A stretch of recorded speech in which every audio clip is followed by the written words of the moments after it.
This was really terrible.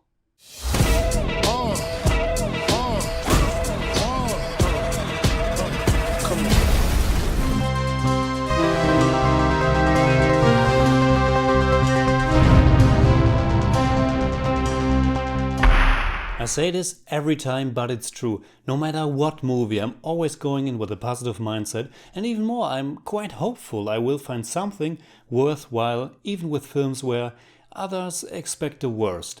Baywatch is one of those. The trailer didn't make me laugh that hard, but it looked cheerful, and I'm always hoping Dwayne Johnson's really hard work will pay off with a fun movie. And I also like Zac Efron in these neighbor-like roles. But man oh man, right from the get-go, Baywatch is one miss after the other.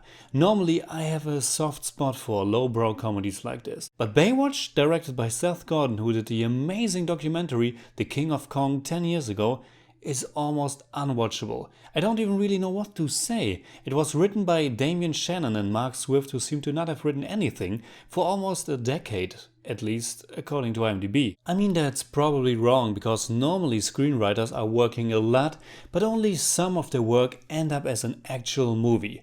So far, prior to Baywatch, they are only credited for the Friday the 13th remake and Freddy vs. Jason. Judging just by Baywatch, their idea of comedy is as bland and stupid and predictable as it gets. I could have come up with those jokes. For each one that land, there are at least 5 that don't, and often you only realize a few seconds later that it was actually meant to be funny. Right at the beginning there's a scene where John Bass's character Ronnie Greenbaum gets a hard-on, because he is secretly in love with Kelly Rohrbach's CJ Parker. To hide it, he jumps straight on a beach chair or something like that, and his dick gets caught between some boards. It's painfully to watch, and for all the wrong reasons. When it happened to Ben Stiller in There's Something About Mary, it was really funny, thanks to the particular situation it happened in, the timing and acting of Stiller, and the direction of the Farrelly brothers. In Baywatch, you are watching the screen in complete and utter bafflement. The timing in this movie is the worst. This is one of the most tiresome comedies I've seen in ages. And I'm talking about the comedy first because that's what the movie wants to be. It's trying to go the 21 and 22 Jump Street route, but fails completely. Their best idea of a postmodern satire is Dwayne Johnson calling Zac Efron's character names like High School Musical. Maybe I should mention that I'm really not familiar with the original Baywatch.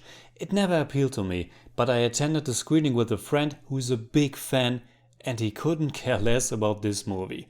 So when the comedy doesn't work, how about the action? CGI flames and generic fights. But what about story and characters, normally something I begin with? The movie has basically 2 topics. First of all, Efron's character screwed up and now he has to overcome his selfishness by joining the lifeguards.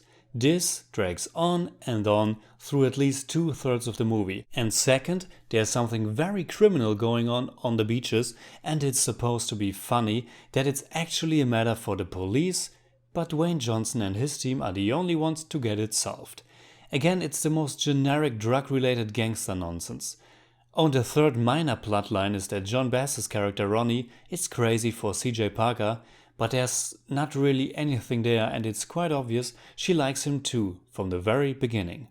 But speaking about the characters, they are barely there. Sure, Dwayne Johnson has charisma no matter what he does, but even he can't save this mess. His Mitch Buchanan lives for his job and counts on his team, and that's it. Ilfenesh Hadera plays Stephanie Holden, who is pretty and tough.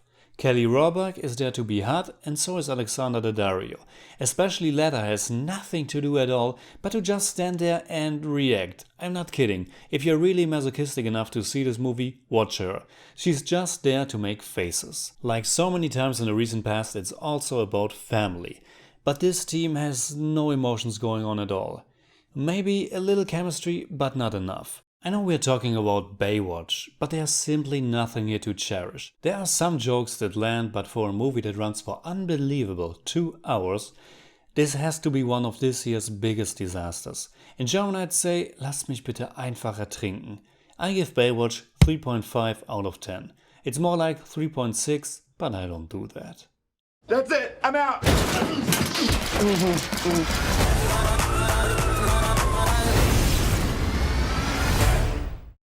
Alright, that's it like always. Comment below, let me know what you think about Baywatch, if you're really going to see it. And also let me know what's your favorite movie with Dwayne Johnson. Mine's Moana. But if we don't count animated, I think I go for The Rundown. You can hit me up on Twitter, Facebook and Instagram simply at The Jimmy Cage. And if you enjoyed this video, please give me a thumbs up, share, subscribe, whatever you like, and make sure you hit that bell for all I have to tell.